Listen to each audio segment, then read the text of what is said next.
सुरुचि ने प्रवचन सुन सुन के प्रतिज्ञा ले ली थी कि अब वो कोई भी पाप नहीं करेगी, सबसे अच्छे से बात करेगी, किसी के साथ बुरा नहीं करेगी।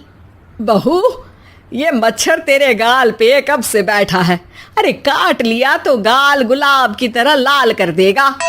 बैठे रहने दो माँ जी, उसे आराम करना होगा। उसने मेरे गाल को अपना घर समझ लिया है, तो मैं उसे बेघर क्यों करूं? अरे ज्ञान की बारिश बाद में करना, अपने गाल का मच्छर हटा ले। मलेरिया हो गया तो तुझे आराम करना पड़ेगा। माँ जी, डेंगू मलेरिया तो सांसारिक बीमारियां हैं, हमें इनसे ऊपर ही तो उठना है ना। अरे बेटा, इनसे आदमी ऊपर ही उठ जाता है। क्या हुआ? काट लिया। अरे मैंने तो कहा ही था, मार देना था उसको।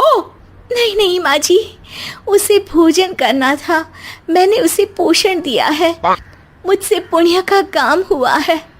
अरे उड़ रहा है टुनटुना के, ताली बजा के मार दे वरना फिर काट खाएगा।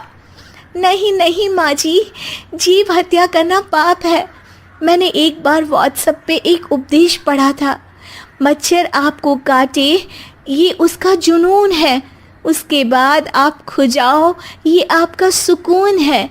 लेकिन कभी मच्छर को मारना मत, क्योंकि उसकी रगों में आपका ही खून है। अरे तू और तेरा व्हाट्सएप का ज्ञान, भगवान बचाए। सुरुचि की ये पुण्य करने की आदत से कई बार सुरुचि का नुकसान होता, लेकिन फिर भी वो पाप से दूर रहती। सुरुचि, मेरे सर में जुएं हो गई हैं, निकाल दोगी? कोई आपको अपने घर से निकाले, आपको अच्छा लगेगा क्या? अरे लेकिन परेशान करती हैं जुएं, दिन भर सर खुजाता रहता हूँ। देखो, इसी बहाने तुम्हारे सर की चंपी हो जाती है। तुम्हें तो जुओं को थैंक यू कहना चाहिए। तभी बाहर से ससुर जी की आवाज आती है। बहू, बहू। अभी आई बाबूजी। बेटा सुनो, ये देखो चाय में ना मक्खी तैर रही है, दूसरी चाय ले आओ जाओ। ला दूंगी, पर मक्खी मत हटाइएगा। अरे क्यों बेटा? मक्खी चाय का सेवन कर रही है, अच्छा थोड़ी ना लगेगा आप बीच में अडंगा डाल देंगी तो।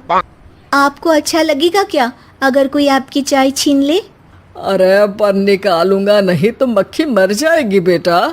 नहीं नहीं बाबूजी, आप उसे पीने दीजिए, पीकर उड़ जाएगी।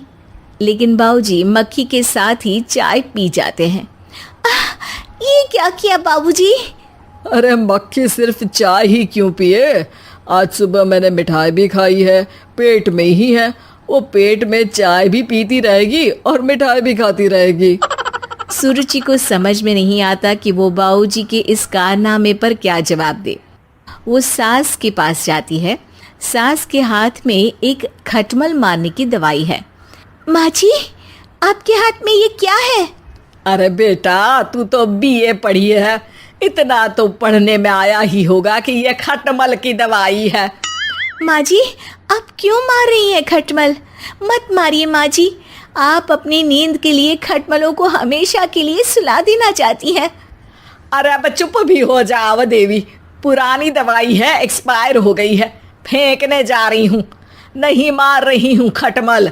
और वैसे भी खटमल से ज्यादा तो तूने हमारी नींद हराम कर रखी है। माँ जी, पुण्य करना चाहिए, आपको तो ज्यादा करना चाहिए, आपकी तो उम्र भी हो रही है।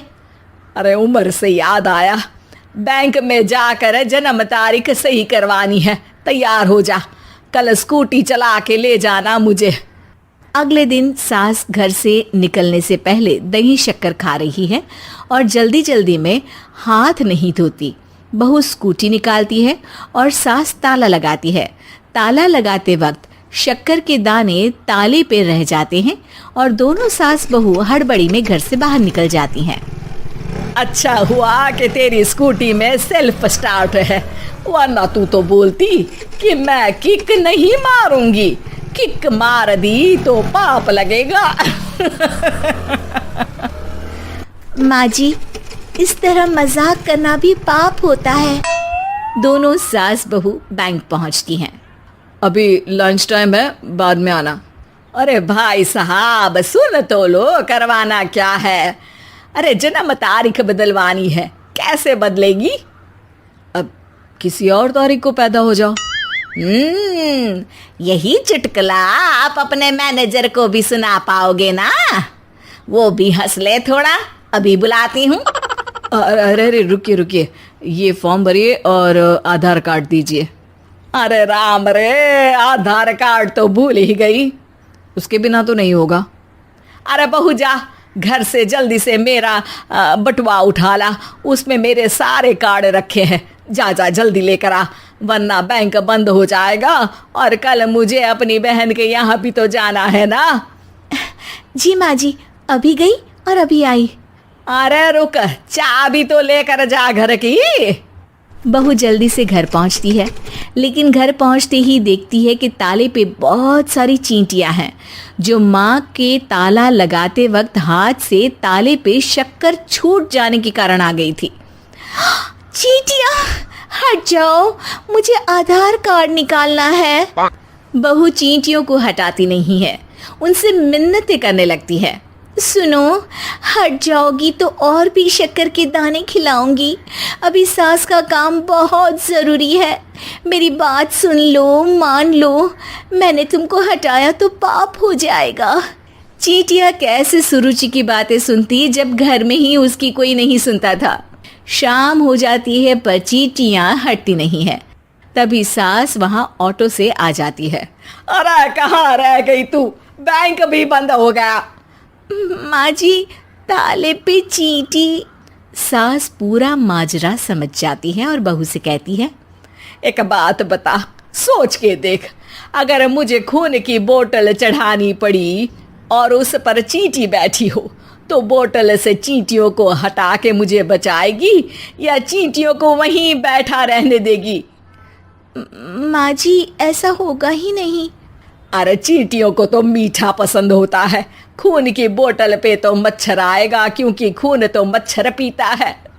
सास सर पकड़कर बैठ जाती है और रोने लगती है। तभी ससुर जी और सुरुचि का पति भी वहां आ जाता है। अरे रो क्यों रही हो? रहने दो जी, तुमको बताया तो तुम भी रोने लगोगी अपनी किस्मत पर। अगले दिन सास अपनी बड़ी बहन के यहाँ चली जाती है। पति अपना काम कर रहा होता है और सुरुचि उसके पास जाकर कहती है, ये जुएं ख़त्म करने की दवाई है, मैं मालिश कर देती हूँ। अरे लेकिन तुमको पाप नहीं लगेगा? अपनों की खुशी के लिए अगर छोटे मोटे पाप करने पड़े तो वो पाप अच्छे हैं जी।